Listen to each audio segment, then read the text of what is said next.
அனைவருக்கும் வணக்கம். நம்ம இன்னைக்கு இந்த வீடியோவில் பார்க்க போகிறது என்னுடைய போர்ட்ஃபோலியோவில் இருக்கிற முதல் 8 ஸ்டாக்ஸ். ஆக்சுவலாக என்கிட்ட மொத்தம் 15 ஸ்டாக்ஸ் என்னுடைய போர்ட்ஃபோலியோவில் இருக்குது. அதில் முதல் 8 ஸ்டாக் மட்டும் தான் நம்ம இன்னைக்கு பார்க்க போகிறோம். அடுத்த பார்ட்டில் மீதி 7 ஸ்டாக்கோட டீட்டெயிலையும் நான் கொடுக்குறேன். ஓகே, என்னுடைய முதல் ஸ்டாக் என்னன்னு பார்த்தீங்கன்னா பிரைட் காம் குரூப் அப்படிங்கிற ஷேர். இது நான் வாங்கினது காரணம் என்னுடைய நண்பர் ஒருத்தர் ரெஃபரன்ஸ் பண்ணார். இந்த ஷேரை வாங்கி போடு, ஃபியூச்சரில் நல்ல க்ரோத் இருக்கும் அப்படின்னு சொன்னாப்புல. அதனால் நான் வாங்கி போட்டேன். ஆனால் பார்த்தீங்கன்னாக்கா நான் வாங்கும்போது இருந்த விலை 20 ரூபா 20 பைசா. ஆனால் இன்னைக்கு ரேட்டு கிட்டத்தட்ட 17. 3 ரூபா ஒரு ஷேருக்கு கம்மியாக தான் ரன் ஆகிக்கிட்டு இருக்கு. பட் இருந்தாலும் நான் இன்னும் அதை ஹோல்ட் பண்ணி தான் வச்சுக்கிட்டு இருக்கேன். என்னுடைய போர்ட்ஃபோலியோவில் 2வது stock Bharat heavy electrical limited. இது எல்லாருக்குமே தெரியும், ஒரு சென்ட்ரல் கவர்மெண்ட் கம்பெனி. இதில் நான் ஒரு ஷேர் வாங்கும்போது 230 ரூபாய்க்கு வாங்கினேன். ஆனால் இன்னைக்கு அதோட மார்க்கெட் ரேட்டு 244. இன்னைக்கு வரைக்கும் நான் வாங்கினதுக்கப்புறம் இந்த ஷேரில் எதுவும் டிவிடெண்ட் வரல. ஃபியூச்சரில் வந்ததுன்னா நான் அதையும் அப்டேட் பண்ணுறேன். அடுத்தது ஜிடிஎல் இன்ஃப்ரா. இந்த ஜிடிஎல் இன்ஃப்ரா பார்த்தீங்கன்னாக்கா நான் செக் பண்ணேன். ஆக்சுவலாக ஒரு ஷேர் வாங்கும்போது அதுக்குன்னு ஒரு சில வேல்யூஸ் இருக்கும், அதை யோசிச்சு தான் நம்ம வாங்குவோம். பட் இந்த ஷேரை நான் வாங்கும்போது எதையுமே யோசிக்கலைங்க. விலை கம்மியாக இருந்தது, சரி வாங்கி போடுவோம், ஃபியூச்சரில் ஒரு 4-5 வருஷத்துல ஏதாவது க்ரோத் ஆச்சுன்னா ஆகட்டும், அப்போ நம்ம பார்த்துக்கலாம் அப்படின்ற மாதிரி வாங்கி போட்டு வச்சுருக்கேன். நான் வாங்கும்போது பார்த்தீங்கன்னாக்கா 1 ரூபா 40 காசு, இன்னைக்கு 1 ரூபா 70 காசு. ஒரு ஷேருக்கு 30 காசு தான் ஏறி இருக்கு. இன்னும் 2-3 வருஷத்துல இது எந்த அளவுக்கு ஏறுமா ஏறாதா எதுவுமே எனக்கு தெரியல. இருந்தாலும் நான் வாங்கி வச்சிருக்கேன். ஃபியூச்சரில் ஏறிச்சுனாக்கா அதையும் அப்டேட் பண்ணுறேன். அடுத்தது ஐடிஎஃப்சி. ஐடிஎஃப்சி வந்து பேங்கிங் செக்டார்லேயும் நம்மகிட்ட கொஞ்சம் ஸ்டாக்ஸ் இருக்கணும் அப்படின்ற காரணத்துக்காக ஐடிஎஃப்சி பேங்க் வாங்கியிருக்கேன். At the same time IDFC ஒரு நல்ல க்ரோத் ஆகிட்டு இருக்கிற ஒரு கம்பெனி. பட் இவங்ககிட்ட இருந்து இது வரைக்கும் நான் எதுவும் டிவிடெண்டும் வாங்கலை. என்னோட ஷேரும் வந்து பெருசாக க்ரோத் ஆகலை. ஒரு ஷேர் 111 ரூபாய்க்கு வாங்கினேன். இன்னைக்கும் 2 ரூபா தான் ஒரு ஷேருக்கு ஏறி இருக்கு. இது என்னைக்கு ஏறுமான்னு தெரியல. பட் நான் அனலைஸ் பண்ணதில் ஐடிஎஃப்சி ஒரு நல்ல பேங்கிங் செக்டரில் ஒரு நல்ல ரேங்கிங்கில் இருக்கிற ஒரு கம்பெனி அப்படிங்கிறதுனால தான் நான் இந்த ஷேரை வாங்கியிருக்கேன். நான் ஹோல்ட் பண்ணி தான் வைக்க போகிறேன். நான் வாங்கின எந்த ஷேருமே இப்போதைக்கு நான் விற்கிற ஐடியா ஏன் சுத்தமாக கிடையாது. அடுத்தது இந்தியன் ஆயில் கார்பரேஷன். இந்த ஷேரை நான் வாங்கினது காரணம் அப்பப்போ டிவிடெண்ட் கொடுப்பாங்க, அதில் நம்ம கொஞ்சம் சம்பாதிக்கலாம். ப்ளஸ் ஷேரோட வேல்யூ ஏறிச்சாக்கா அதில் கொஞ்சம் சம்பாதிக்கலாம். Government company. So government company என்பது அவ்வளோ சீக்கிரத்தில் ஒன்றும் நடக்க போகிறதில்ல, ரன் ஆகிட்டு தான் இருக்கும். அந்த விதத்தில் நான் இதை வெயிட் பண்ணிக்கிட்டு இருக்கேன், ஹோல்ட் பண்ணிக்கிட்டு இருக்கேன். நான் ஆக்சுவலாக வாங்கும்போது பார்த்தீங்கன்னா வெறும் 93 ரூபாய்க்கு ஒரு ஷேர்னு வாங்கினேன். இன்னைக்கு ரேஞ்சு பார்த்தீங்கன்னா 172 ரூபா. கிட்டத்தட்ட டபுள் ஆக போகுது. இன்னும் கொஞ்ச நாளில் ஆயிடுச்சுன்னா எனக்கு சந்தோஷம்.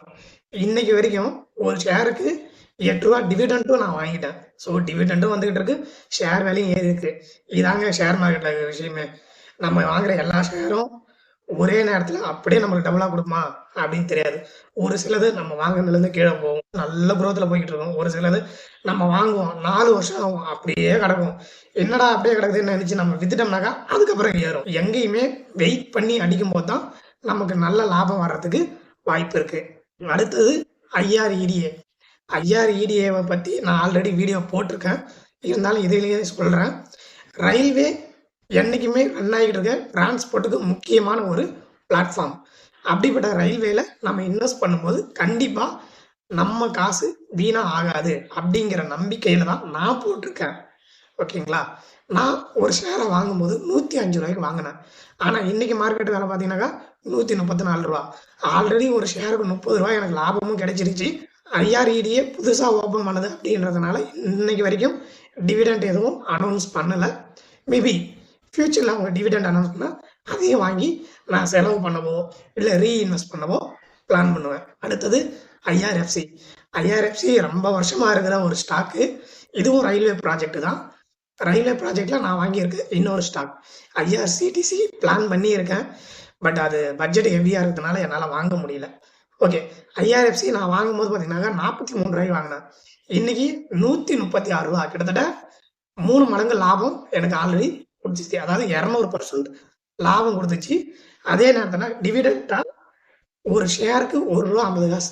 அதையும் நான் வாங்கி பாக்கெட்டில் போட்டு ரீஇன்வெஸ்ட்மெண்ட்டும் பண்ணியிருக்கேன், கொஞ்சம் செலவும் பண்ணிட்டேன். பர்சனல் தேவைகள் இருந்ததுனால நான் அதை செலவு பண்ணிட்டேன். இல்லைன்னா நான் அதையும் ரீஇன்வெஸ்ட் பண்ணியிருப்பேன். இந்த வீடியோவில் நம்ம கடைசியாக பார்க்க போகிற ஸ்டாக் என்னன்னு பார்த்தீங்கன்னா ஐடிசி. ஐடிசி நான் வாங்கினது, அதாவது அப்பப்போ வாங்குவேன்னு வச்சுக்கோங்களேன், ஒரேடியாக வாங்க மாட்டேன்.